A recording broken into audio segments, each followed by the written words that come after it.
His private honor. The autumn batch of recruits for the old regiment had just been uncarded. As usual, they were said to be the worst draft that had ever come from the depot. Mulvaney looked them over, grunted scornfully, and immediately reported himself very sick. "Is it the regular autumn fever?" said the doctor, who knew something of Terence's ways. "Your temperature's normal." "'Tis 137 rookies to the bad, sir. I'm not very sick now, but I will be dead if these boys are not thrown at me in my reduced condition. Doctor dear, supposing you was in charge of 3 cholera camps and—" "Go to the hospital then, you old contriver," said the doctor, laughing. Terence bundled himself into a blue bedgown. Dinah Shod was away attending to a major's lady, who preferred Dinah without a diploma to anyone else with 100, put a pipe in his teeth, and paraded the hospital balcony, exhorting Orthrus to be father to the new recruits.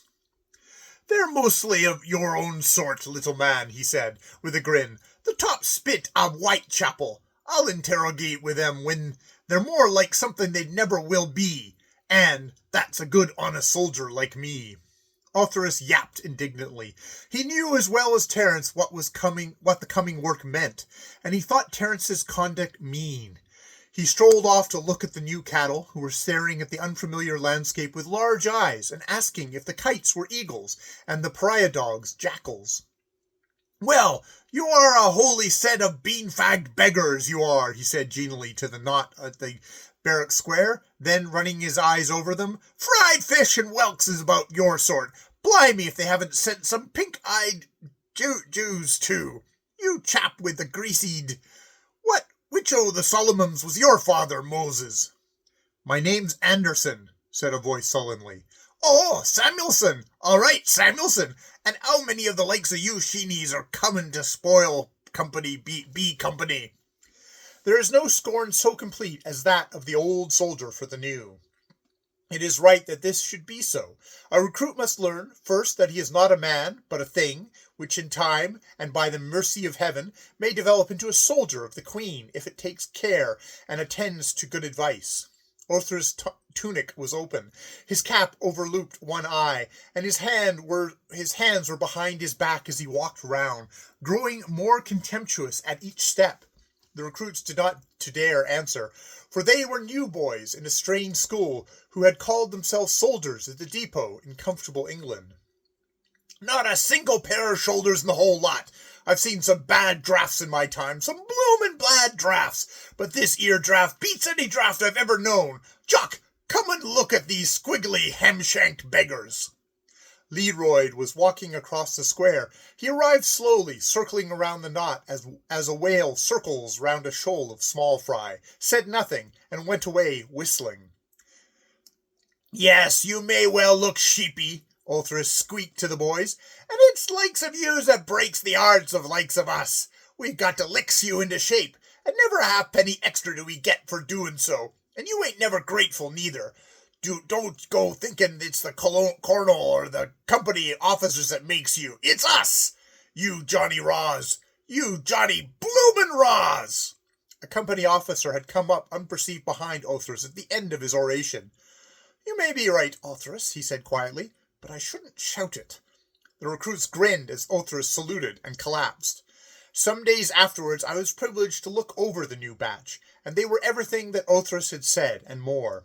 B Company had been devastated by 40 or 50 of them, and B Company's drill on parade was a sight to shudder at. Orthrus asked them lovingly whether they had not been sent out by mistake, and whether they had not better post themselves back to their friends. Leroyd thrashed them methodically, one by one, without haste, but without slovenliness, and the older soldiers took the remnants from Leroyd and went them over in their fashion. Mulvaney stayed in hospital, and grinned from the balcony when Orthrus called him a shirker and other worse names. "By the grace of God, we'll brew men of 'em yet," Terence said one day. Be virtuous and persevere, me son. There's the making of colonels in that mob, if we only go deep enough with a belt." "We?" Orthrus replied, dancing with rage. "I just love you and your we's. Here's B Company drilling like a drunk militia regiment. So I've been officially acquaint, was the answer from on high, but I'm too sick this tide to make certain. And you fat Irishman, shifting and shirking up there among the Aroots and the Sago. And the port wine, you've forgotten the port wine, Orthrus, 'tis none so bad. Terrace smacked his lips provokingly. And we're worse off our feet with these kangaroos. Come out of that, and earn your pay. Come down here out of that and do something, instead of grinning up there and like a Jew monkey for you frowsy-headed feninin. When I'm better of my various complaints, I'll have a little private talking with you. In the meanwhile, duck!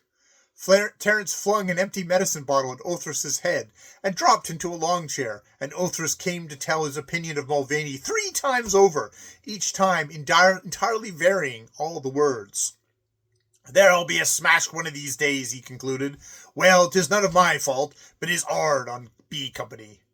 It was very hard on B Company, for 20 seasoned men cannot push twice that number of fools into their places and keep their own places at the same time. The recruits should have been more evenly distributed through the regiment, but it seemed good to the colonel to mass them in a company where there was a fair proportion of old soldiers. He found his reward early one morning when the battalion was advancing by companies in echelon from the right. The order was given to form company squares, which are the compact little bricks of men, very unpleasant for a line of charging cavalry to deal with. B Company was on the left flank, and had ample time to know what was going on. For that reason, presumably, it gathered itself into a thing like a decayed aloe clump, and the bayonets pointed anywhere in general, and nowhere in particular, and in that clump, roundel or mob, it stayed till the dust had gone down, and the colonel could see and speak. He did both, and the speaking part was admitted by the regiment to be the finest thing that the old man had ever risen to since one delightful day at Shamfight, when a cavalry division had occasion to walk over his line of skirmishers. He said, almost weeping, that he had given no order for rallying groups, and that he preferred to see a little dressing among the men occasionally. He then apologized for having mistaken B Company for men. He said that they were but weak little children, and that since he could not offer them each a perambulator and a nursemaid, this may sound comic to read, but B Company heard it by word of mouth and winced, perhaps the best thing for them to do would be to go back to squad drill. To that end, he proposed sending them out of their turn to garrison duty in Fort Amara, 5 miles away. D Company were next for this detestable duty, and nearly cheered the colonel. Then there he devoutly hoped that their own subalterns would drill them to death, as they were of no use in their present life.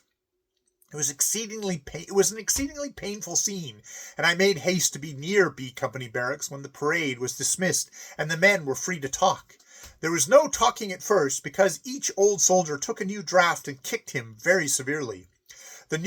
The non-commissioned officers had neither eyes nor ears for these accidents. They left the barracks to themselves, and Othrus improved the occasion by his speech. I did not hear that speech, but fragments of it were quoted for weeks afterwards. It covered the birth, parentage, and education of every man in the company by name.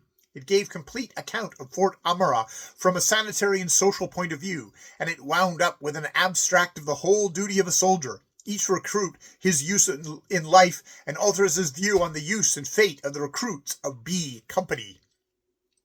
You can't drill, you can't walk, you can't shoot, you awful rookies! What's the good of you? You eats and you sleeps and you eats and you go to the doctor for medicine when your innards is out of order in all the world, as if you were bloomin' generals!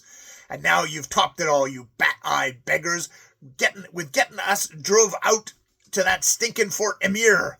We'll fort you when we get out there, yes, and we'll hammer you too. Don't think you've come into the army to drink henno and club your company and lie on your cots and scratch your fat heads. You can do that at home selling matches, which is all you're fit for, you keeb-hunting, penny-toy, bootlace bag-touting, horse-eyed sandwich, black horse-folding sandwich-back sewers, you. I spoke you as fair as I know, and I'll give you good heed, because if Mulvaney stops shirk-shanking and gets out of the hospital when we're in the fort, I lay your lives will be trouble to you. That was Othrus's peroration, and it caused B Company to be christened the Boot Black Brigade. With this disgrace on their slack shoulders, they went to garrison duty at Fort Amara with their officers, who were under instructions to twist their little tails. The army, unlike every other profession, cannot be taught through shilling books. First a man must suffer, then he must learn his work, and the self-respect that knowledge brings. Though learning is hard in a land where the army is not a red thing that walks down the street to be looked at, but a living, tramping reality that may be needed at the shortest notice, when there is no time to say, "Hadn't you better?" and "Won't you please?" The company officers divided themselves into three. When Bander, the captain, was wearied, he gave over to Maydew, and when Maydew was hoarse, he ordered the junior subaltern Outless to bucket the men through the squad and company drill till Bander could go on again. Out of the parade hours, the old soldiers spoke to the recruits as old soldiers will, and between four forces at work on them, the new drafts began to stand on their feet and feel they belonged to a good and honorable service. This was proved by their once or twice resenting Othrys's technical lectures. "Drop it now, lad," said Leroyd, coming to the rescue. "The pups are biting back. They're none so rotten as we looked for." "Oh, yes, you think yourself soldiers now, 'cause you don't fall over each other in parade, do you? You think that 'cause the dirt don't cake off your the weekends when you're clean men. You think 'cause you can fire your rifle without not shutting your both eyes, you've something to fight, don't you? You know, later on," said Othrys to the barracks room general, not but what you're a little better at than you was," he added, with a gracious wave of his cuddy. It was in this transition stage that I came across the new draft once more. Their officers, in the zeal of youth, forgetting that the old soldiers who stiffened the sections must suffer equally with the raw material under hammering, had made all a little stale and unhandy with continuous drill in the square instead of marching the men into the open and supplying them with skirmishing drill. The month of garrison duty in the fort was nearly at an end, and B Company were quite fit for self-respecting regiment to drill with. They had no style or spring, that would come in time, but so far as they went, they were passable. I met Maydew one day and inquired after their health. He told me that the young Outless was putting a polish on a half company of them in the great square by the east bastion of the fort that afternoon. Because the day was Saturday, I went off to taste the full beauty of leisure in watching another man hard at work.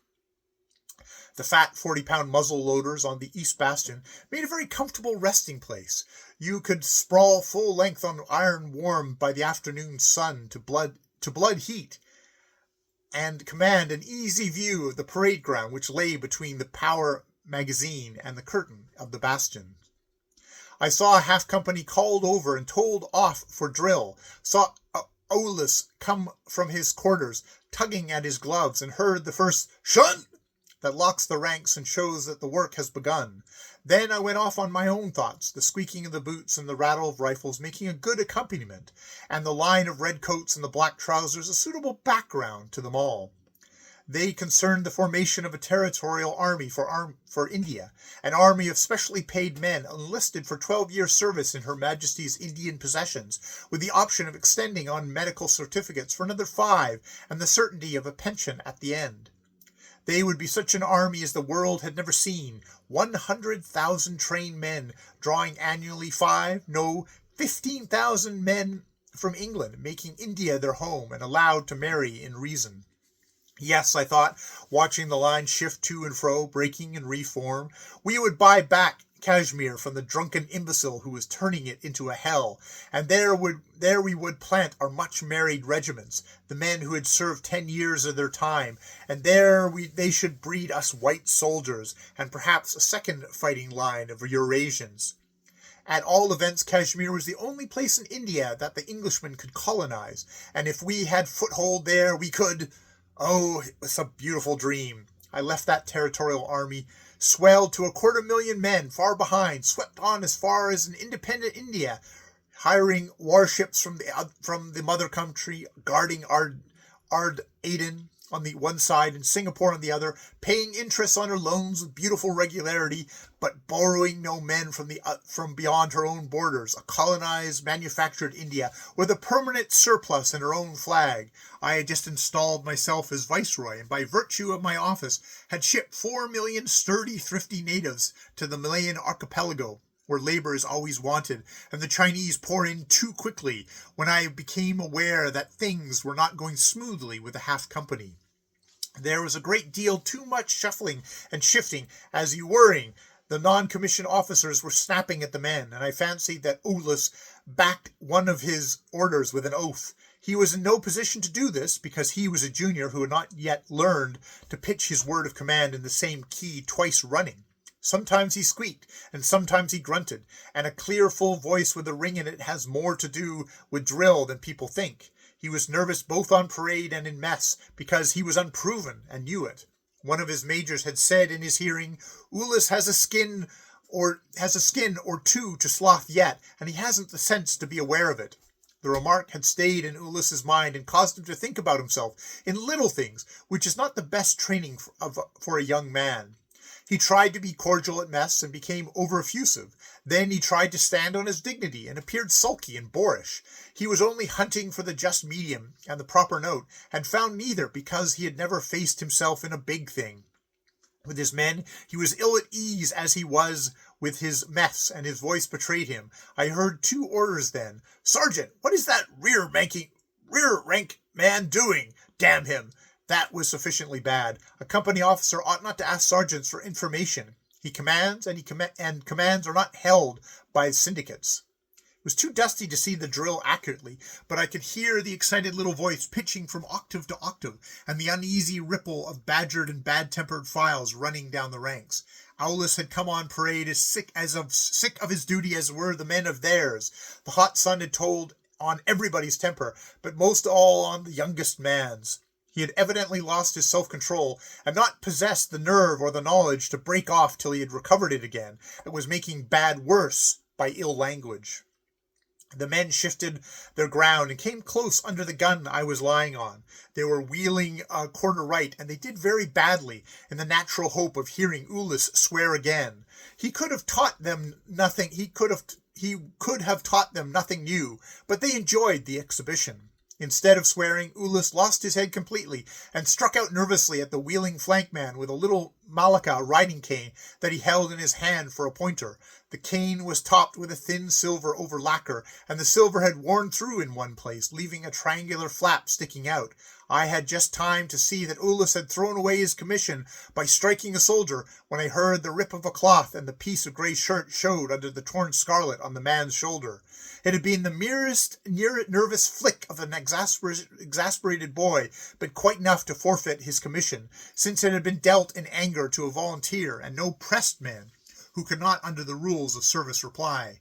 The effect of it, thanks to the natural depravity of things, was as though Aulus had cut the man's coat off his back. Knowing the new draft by reputation, I was fairly certain that every one of them would swear with many oaths that Aulus had actually thrashed the man. In that case, Ulus would do well to pack his trunk. His career as a servant of the Queen in any capacity was ended. The wheel continued, and the men halted and dressed immediately opposite my resting place. Ulus's face was perfectly bloodless. The flanking man was dark red, and I could see his lips moving in wicked words. He was Othrys. After 7 years' service and 3 medals, he had been struck by a boy younger than himself. Further, he was my friend and a good man, a proved man, and an Englishman. The shame of things had made me hot as it made Othrys cold, and if Othrys had slipped in a carriage and cleared the account at once, I should have rejoiced. The fact that Othrys, of all men, had been struck proved that the boy could have not known whom he was hitting, but he should have remembered that he was no longer a boy. And then I was sorry for him, and then I was angry again, and Othrys stared in front of him and grew redder and redder. The drill halted for a moment. No one knew why, for not 3 men could have seen the insult, the wheel being end on to Ulus at the time. Then, led, I conceive, by the hand of fate, Brander, the captain, crossed the drill ground, and his eyes were caught by not more than a square foot of grey shirt over the shoulder blade that should have been covered by well-fitting tunic. Heavens and earth, he said, crossing 3 strides. Do you let your men come on parade in rags, sir? What's that scarecrow doing here? Fall out, that flankman. What do you mean by... You, Ulthrus, of all men? What the deuce do you mean? Beg your pardon, sir, said Ulthrus. I scratched it against the guard gate running up to the parade. Scratched it?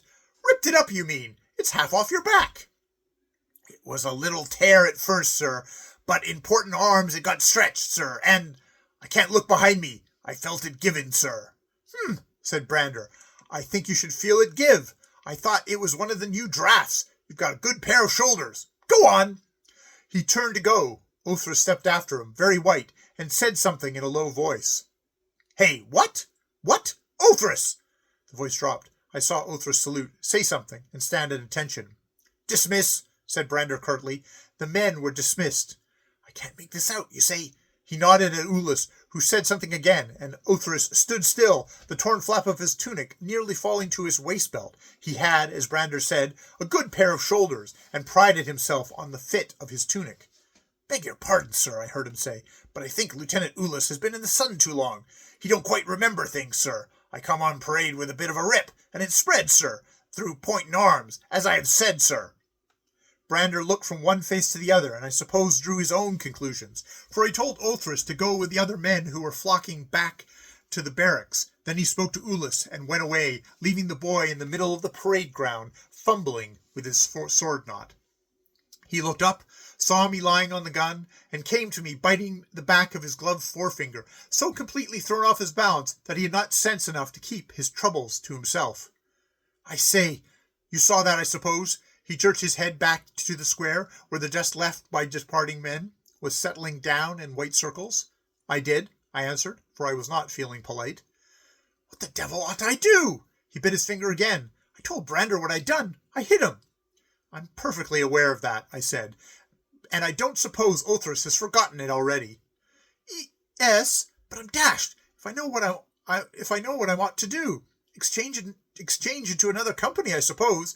I can't ask the man to exchange, I suppose, eh? The suggestion showed the glimmerings of proper sense, but he should not have come to me or anyone else for help. It was his own affair, and I told him so. He seemed unconvinced and began to talk of the possibilities of being cashiered.